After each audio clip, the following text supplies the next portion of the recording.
Radio UNAPEC. Mi nombre es Tony Raful Tejada.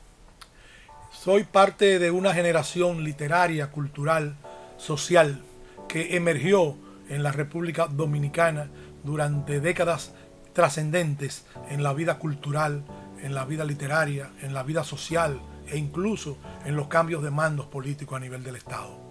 Pertenezco a esa generación de jóvenes que iniciamos las lecturas, las escrituras, los elementos que conformaron un proceso de renacimiento de la literatura nacional después del proceso histórico que se expresó en la República Dominicana a través de lo que se conoce como la Revolución Constitucionalista de 1965, que produjo una consecuencia negativa que fue la intervención militar de la mayor potencia extranjera, Estados Unidos, en la República Dominicana. A partir de ahí, los que éramos muy jóvenes, apenas teníamos 14, 13 años, 15 años, nos integramos rápidamente a través fundamentalmente de la escuela, donde empezamos a estudiar el bachillerato, y la tertulia, la conformación de núcleos literarios en los cuales se estudiaba la literatura dominicana, y no solo la literatura dominicana, sino también autores internacionales. Ahí nos iniciamos en la narrativa, en la poesía, en el relato, en el testimonio, o sea, en una serie de flancos a través de los cuales se expresa la cultura. Y todo esto ligado íntimamente a un proceso creativo. Esa generación o ese sector que muchos han llamado la generación del 65, grupos que se expresaron de una manera, digamos, importante en ese proceso, tuvo una significación muy especial, porque éramos asociados básicamente como generación a todo el renacer social. El país se llenó de clubes culturales en toda la ciudad de Santo Domingo, por todos lados, clubes culturales en el interior del país, en la frontera, y esto provocó un gran auge de actividades culturales, incluso a través de la propia Universidad de Santo Domingo, la Universidad Autónoma de Santo Domingo, a través del coro universitario, a través de la rondalla universitaria, a través de los recitales artísticos, a través de las presentaciones de un nuevo teatro que resurgía después del pasado en la República Dominicana, sin desconocer los méritos de obras teatrales fundamentales del siglo pasado, pero ahí se produjo un encuentro importante, un despertar. Los clubes inundaron prácticamente el país entero, y los clubes eran clubes culturales deportivos. En la medida en que practicaban el deporte, practicaban, leían, discutían. Hubo un renacimiento importante que contrarrestó de alguna manera valores decadentes de la sociedad dominicana. O sea, presagiaban de alguna manera, o preveían, que es la palabra correcta, un renacer del proceso cultural en la República Dominicana. En ese sentido, nosotros iniciamos a través, en el caso específico nuestro, a través del Movimiento Cultural Universitario.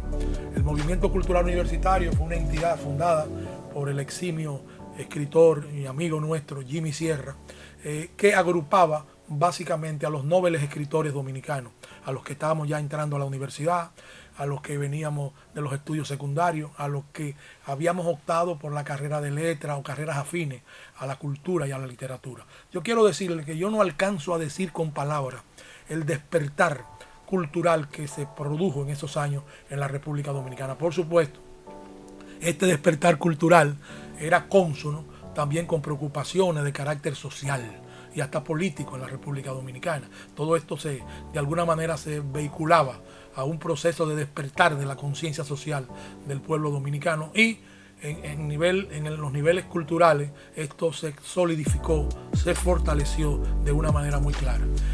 Ahí empezamos a los recitales poéticos, las discusiones culturales literarias, los estudios en la universidad, generalmente en la Facultad de Humanidades, donde la mayoría se inscribió, las orientaciones a nivel cultural, en otras áreas.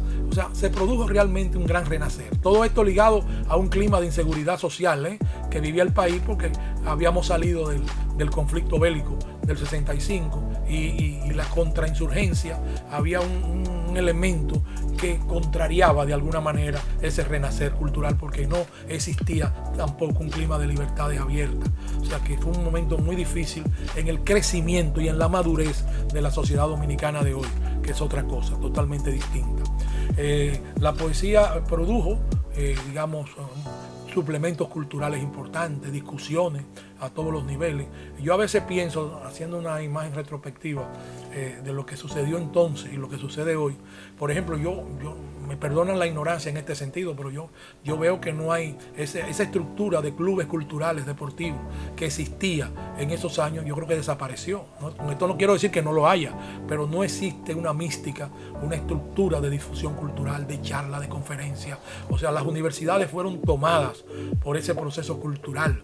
O sea, y todo el mundo se integró. Todo el mundo de alguna manera quería ser escritor, quería ser cuentista, quería ser novelista, quería ser ensayista, quería ser profesor, quería ser poeta. O sea, un ambiente realmente vivificante de la cultura dominicana. Y eso contrarrestó un poco lo que era una etapa un poco oscura de las libertades políticas y sociales en la República Dominicana.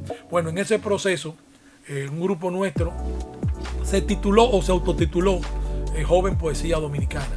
O sea, se insertó en el proceso creador literario, pero no a nivel del género poético como exclusividad, sino a nivel de la discusión de los temas fundamentales de la literatura, de la cultura, de los grandes pensadores, de los filósofos, de los grandes teatristas, de las corrientes que en ese momento predominaban en el escenario cultural internacional. Y a partir de ahí realmente se produjo un gran movimiento que vivificó, o por lo menos consolidó, la identidad social dominicana. No se puede escribir la historia de esos años, o sea, de los años 60, finales de los años 60, toda la década de los años 70, sin tomar en cuenta el proceso creativo de la literatura dominicana. Las universidades se llenaron de estudiantes que estudiaban filosofía, estudiaban educación, estudiaban literatura. O sea, era una categoría en ese momento importante que tenía bastante personas que optaron por esas carreras. En ese proceso nosotros escribimos también libros. Algunos de ellos los voy a mencionar, no son todos, pero algunos de ellos. Por ejemplo, escribí Mirándote bailar y La loca del café sublime. Escribí una novela en versos muy importante, porque las novelas en verso se llama Las bodas de Rosaura con la primavera. No son comunes, pero existen. Escribí el libro de historia dominicana, tomando en cuenta todos esos factores, como por ejemplo de Trujillo a Fernández Domingo y Camaño, el azar como categoría histórica, toda una tesis filosófica, 1930-1965, que ganó el Premio Nacional de Historia en la República Dominicana. Escribí un libro muy importante que fue una antología poética de todo el trabajo poético que nosotros habíamos desarrollado desde 1972 a 1995. Contentivo de todo ese proceso creativo, participé en un libro fundamental que se llama La ciudad y el amor, en la que también participaron junto a nosotros escritores de la talla de Marcio Veloz Magiolo, Lupo Hernández Rueda, Tomás Castro y Dionisio Blanco como pintor, que prácticamente graficó con sus dibujos los poemas. Escribí también un libro muy importante que se llama La ciudad y sus cantos. La ciudad y sus cantos, en el cual el texto poético acompaña la creación de la ciudad, los elementos constitutivos de la ciudad de Santo Domingo, los elementos culturales predominantes, los elementos atrayentes de ese proceso. También participamos en una serie de ensayos de carácter social, de carácter político, de carácter incluso importante. Por ejemplo, yo no puedo dejar de mencionar un libro que fue fundamental para mí, La dorada mosca del fuego. Es un libro de texto poético también importante. Escribí, tal como le había dicho, una novela en versos, que es un género no muy común por la dificultad que implica estructurar desde el punto de vista narrativo un texto donde puedan confluir tanto la poesía como la narración, sin asfixiar o sin limitar la expresión poética, pero a la vez incursionando o insertando dentro de la narrativa la movilidad del testimonio. Ese fue uno de los textos, digamos, muy importantes, creó digamos, una etapa nueva en el proceso de aporte a la literatura dominicana. Y así, en innumerables obras, en innumerables libros, innumerables conferencias en todo el territorio nacional, innumerables participación, tanto en nuestra condición en esos momentos como profesor universitario, en materias afines a la cultura y a la literatura. Participamos en esos procesos que dieron origen incluso a la creación del movimiento cultural universitario, que ya yo le había dicho, fundada por el escritor Jimmy Sierra, que prácticamente movilizó todos los procesos culturales en la República Dominicana. Hay una participación que yo tengo que citar aquí, que fue la continuidad en materia de difusión cultural, cuando la Universidad Autónoma de Santo Domingo nombró al poeta Mateo Morrison, uno de los íconos de la literatura dominicana, como director del Departamento Cultural de la universidad, y que sustituyó al profesor Jimmy Sierra.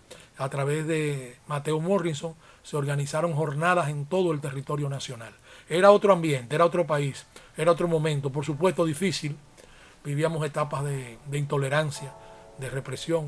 Yo recuerdo una vez que fuimos a dar un recital conjunto de canciones, de poesía, de literatura, de cultura, donde participó el coro universitario de la Universidad Autónoma de Santo Domingo, la rondalla universitaria como parte de ese proyecto, o sea, el teatro universitario en una región remota de la República Dominicana. Estamos hablando en tiempos muy distintos a los que vivimos hoy, y recuerdo que uno de los compañeros que participaba en esa actividad cultural, que en paz descanse, ese compañero se paró a leer un poema dedicado a un héroe nacional, pero un héroe nacional que en ese momento suscitaba polémica, porque era al héroe nacional, Coronel Camaño, y en el momento en que empezó a leer el poema, fue rodeada la instalación de la Universidad de Santo Domingo, Autónoma de Santo Domingo, por tropas militares. Imagínate, eso lo interpretaban como una declaración política que podía crear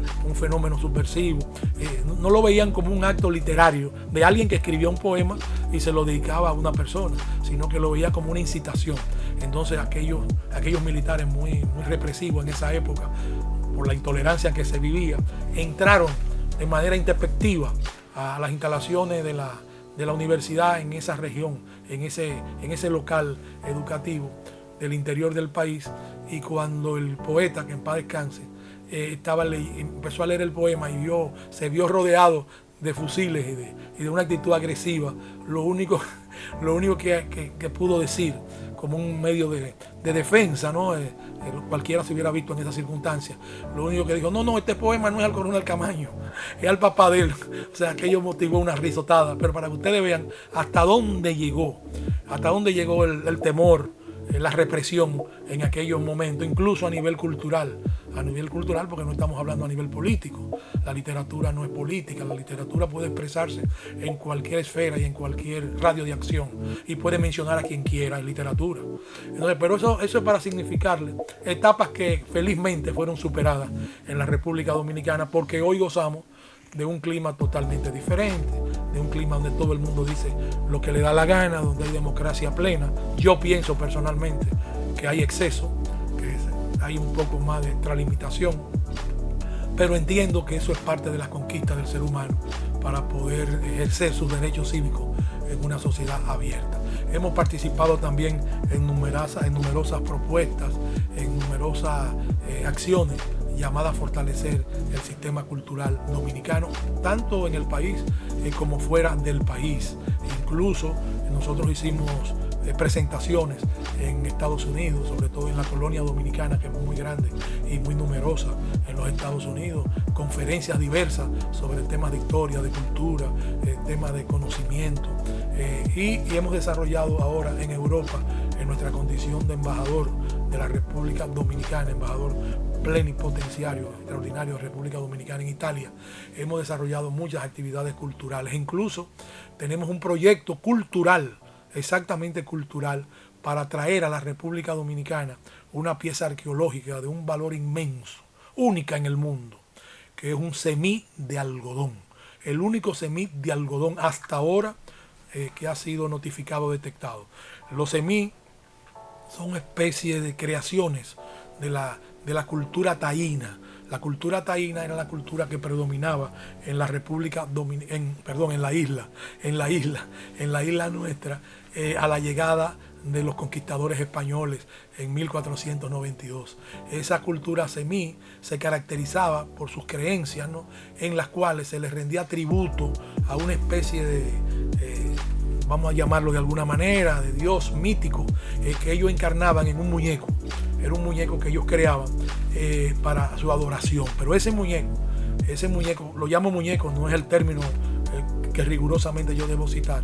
Ese muñeco único en el que existe, es el único que existe, porque ese muñeco ellos lo adoraban y le atribuían poderes mágicos, y tenía una característica que no tienen otros semíes, porque hay otros semíes, pero el único que hay en el mundo, que está ahora mismo en Italia, ese semí era de culto de adoración en la época. Tiene huesos en la cabeza. Cuando digo en la cabeza, me refiero a la cabeza, es una cabeza, digamos, hecha, es un cuerpo, es un muñeco, pero le metieron huesos en la cabeza, porque ellos decían que a través de los huesos que tenía en la cabeza ellos se comunicaban con el más allá. Entonces es el único semí en el mundo. Hay 1 millón de semíes, pero es el único semí en el mundo que tiene esa característica y está en poder de las autoridades culturales de Italia. Nosotros, desde que hay una litis, hay una discusión, porque ese semí se encontró en la República Dominicana, en lugares aledaños a lo que era los terrenos de San Cristóbal, en los montes, prácticamente en el siglo XIX. Se encontró de manera casual, porque un cazador, precisamente de origen italiano, le cayó atrás a una liebre, y la liebre se le escapó, pero él entró en una cueva y allí se encontró con ese semí. Él lo capturó el semí. Imagínense, estamos hablando de 1860 más o menos, 61.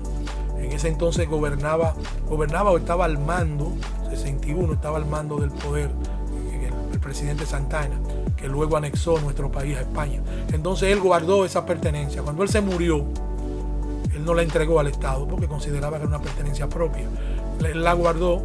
Cuando él se murió, sus familiares la mandaron a Italia de manera subrepticia, o sea, la mandaron en un barco envuelto, y paró en Italia y desapareció. Muchos años después, cuando nosotros llegamos a Italia como embajador, nos encontramos con que la pieza estaba detectada, que estaba en un museo de Italia. Entonces ahí iniciamos conversaciones en el entendido de que esa pieza pertenece de alguna manera al patrimonio cultural histórico de lo que era la isla nuestra, y hemos iniciado trabajo. Por supuesto, hubo muchos intentos fallidos para traer la pieza, hasta que por fin nosotros logramos negociar con las autoridades italianas en nuestra condición de embajador para que la pieza sea exhibida en la República Dominicana, para todos los colegios y escuelas del país, para que en una romería infinita los estudiantes con sus profesores puedan verla en el museo de arte, y puedan establecer qué significaba ese muñeco, vamos a llamarlo así, ese muñeco como culto de adoración. Lógicamente se trata de un intercambio, de un préstamo. Nosotros vamos a exhibir en Italia piezas arqueológicas que le interesan a las autoridades italianas, y va a estar exhibiéndose por alrededor de 5 o 6 meses en la República Dominicana. Luego vamos a continuar gestiones para ver si podemos llegar a un acuerdo para que ese museo, que es una pieza millonaria, tiene un valor indescifrable en el mundo, pueda retornar a la República Dominicana. Por el momento lo vamos a exhibir como un préstamo, como un intercambio, para ir facilitando el acercamiento de nuestras relaciones como país con las autoridades culturales de Italia. Ese ha sido parte de nuestro trabajo. Nosotros esperamos que en el mes de enero se pueda ya materializar esta exhibición en el Museo de la Cultura de la República Dominicana, en el Museo del Hombre Dominicano. Eso va a ser todo un acontecimiento. Esto lo cito como parte de los procesos en que hemos estado envueltos. No sé si debo leer un poema o algo para no hacer demasiado pesada toda toda la locución o la intervención nuestra, lo voy a hacer de inmediato, para darle un contenido distinto, ¿no? Por lo menos al concluir esta... Bueno, lo voy a leer, aquí está. Esto es de un libro mío que se llama La ciudad y sus cantos. Dice así. Dice así.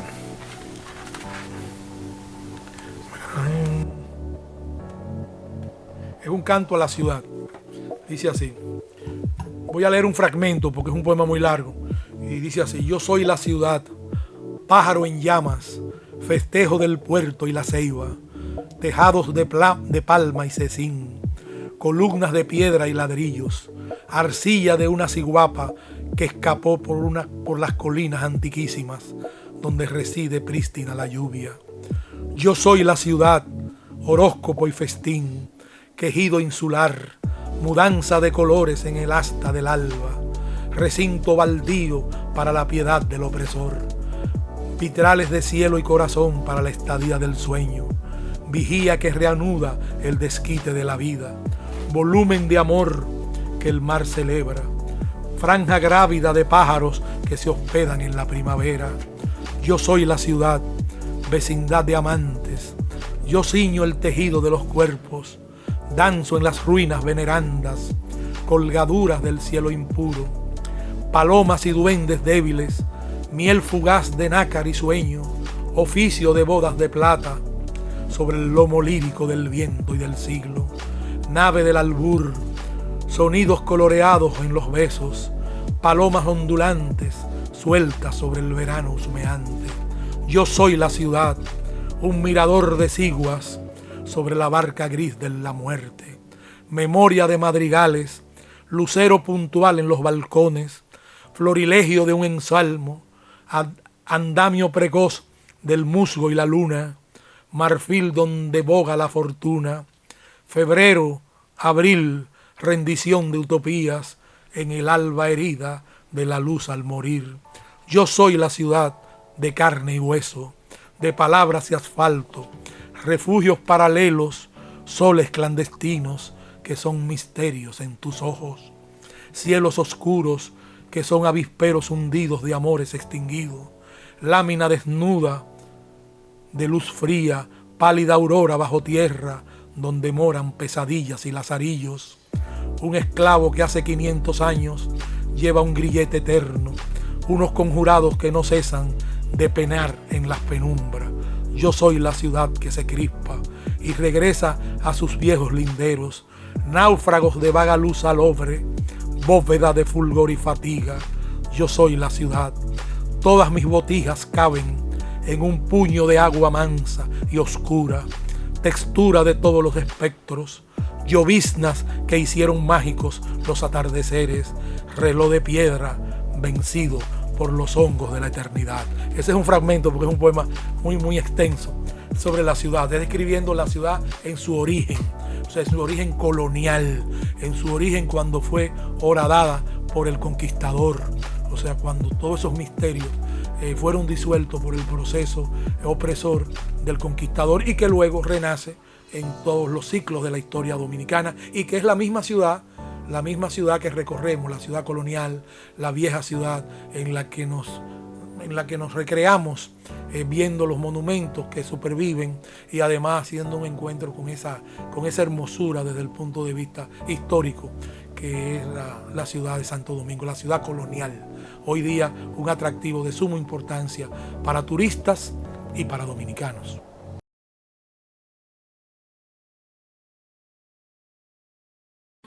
Radio UNAPEC